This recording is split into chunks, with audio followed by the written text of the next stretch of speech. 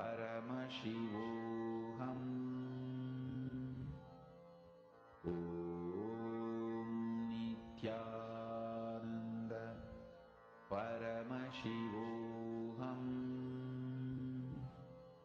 Om Nithyananda Paramashivoham.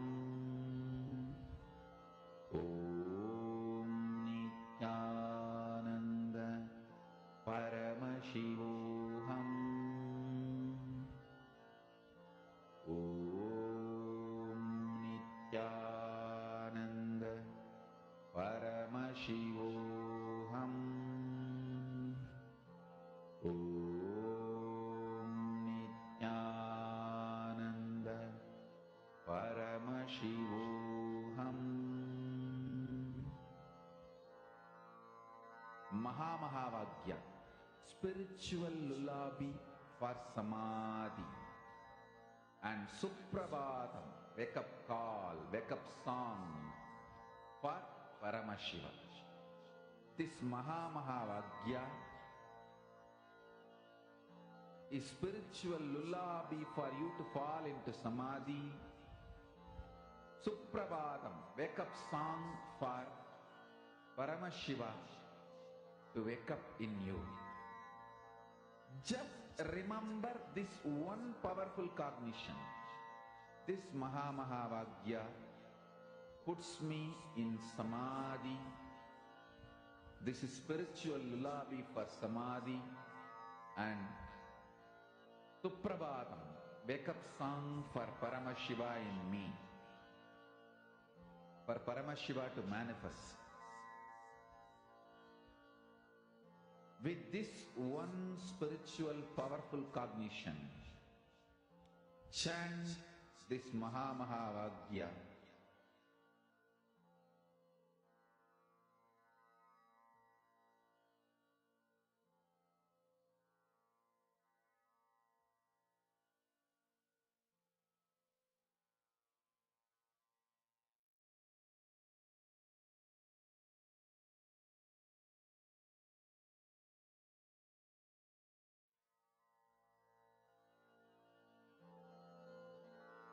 Mahavakya, spiritual lullaby for samadhi.